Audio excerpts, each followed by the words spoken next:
여러분 4대강 보 여러분도 알지만 문재인 정부 들어서서 이거 다 개방했어요. 2017년 11월 13일인가요? 공주보 세종보를 시작으로 해서요. 금강, 영산강, 낙동강에 7개 보를 전부 열었습니다. 전부 열었어요.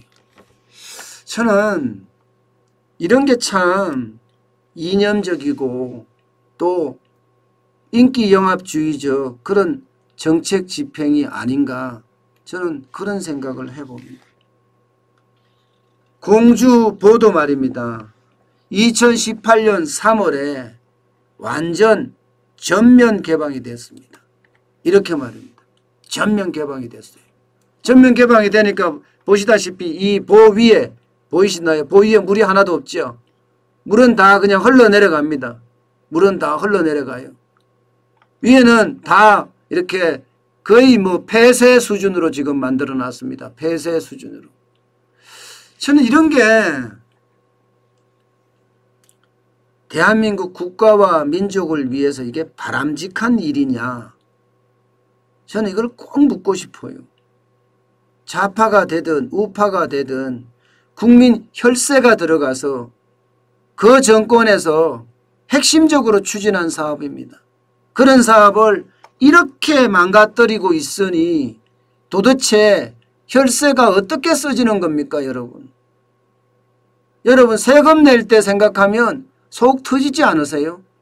이렇게 만들어서 수많은 돈을 들여서 만들어서 이 보를 일부러 부셔버린다고 이야기하니 그때마다 참 안타깝고 안타깝습니다.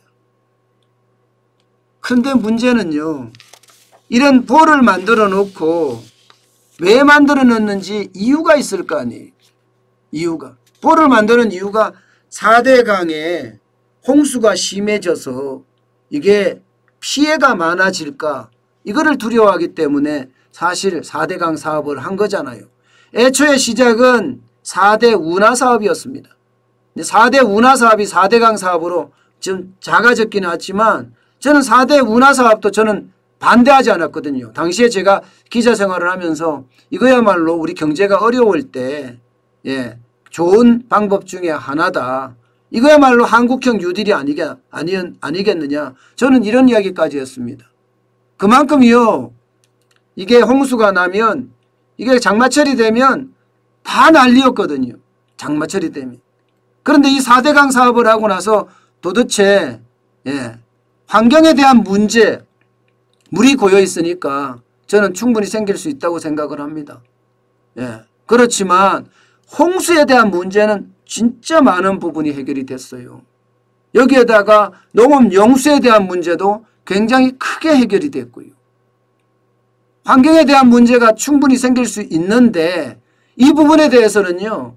4대강뿐만 아니라 지류까지 정비를 하고 또 물을 정기적으로 교환을 해주면 저는 충분히 그 환경의 문제도 해결될 수 있으리라고 생각을 하거든요.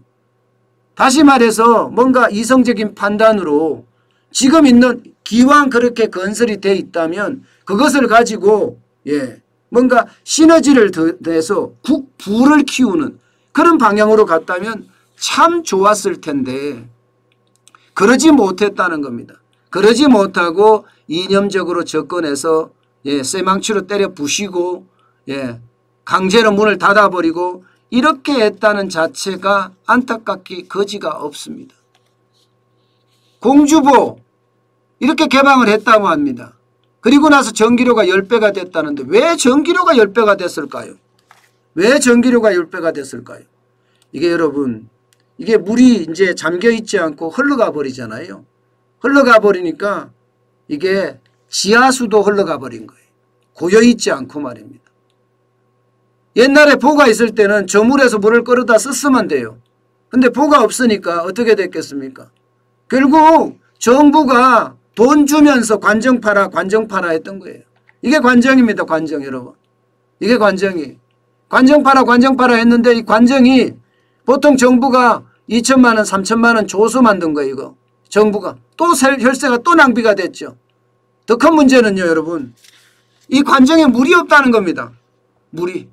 옛날에는 물을 끌어와서 잠깐 사용하면 하루만 퍼면 그냥 농업용수로 충분했지만 결국은요 관정을 파니까 물이 없어서 물을 계속 빼냈으니까 물이 고여있을 리가 없죠. 지하수도. 그러니 지하수 퍼는 물값이 2만 원 들어가던 물이 지금은 20만 원 들어간다는 겁니다. 그래서 전기료가 배가 올랐다는 이야기예요. 배가 올랐다는 이야기. 저는 이런 게 참 답답해요. 이런 게요. 효율성이라는 게 참 중요하잖아요. 효율성이라는 게. 국가를 운영함에 있어서 이념을 가지고 자꾸 국가를 운영하면 그 국가는 망합니다. 어느 정부가 어느 권력이 집권을 하더라도 효율성을 가지고 운영을 하면 나라가 부강해지고 나라가 더 단단해집니다. 그렇게 되면 임진왜란 같은 거 다시 우리 안 맞을 수 있고요. 한일 합방 같은 거 다시 필요 없습니다. 우리 민족 스스로 더 강하기 때문에 저는 충분히 회복할 수 있으리라고 생각을 합니다. 또 작지만 강한 나라가 될 수 있으리라고 생각도 하고요. 그런데 그런 자체가 무너진다는 게 저는 그 어느 때보다 가슴 아프다. 이런 이야기를 꼭 말씀드리고 싶은 겁니다. 그 어느 때보다 가슴 아프다. 문제는 여러분, 문제는요.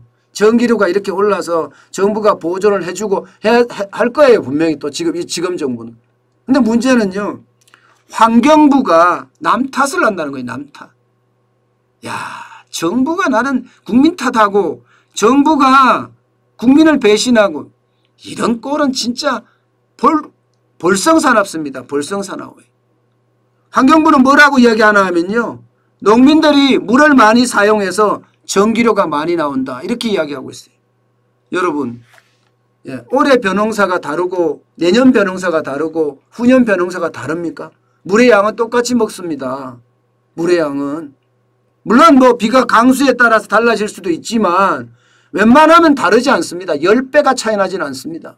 그런데도 불구하고 환경부는 남 탓, 국민 탓을 한다는 것, 농민 탓을 한다는 게 참 안타깝네요. 정부가 이제는 국민 탓까지 하니 이게 도대체 나라가 바로 서는 겁니까, 여러분? 나라가 거꾸로 가는 겁니까? 도대체가 이해가 안 되는 게 문재인 정부의 민낯입니다. 참 안타깝습니다.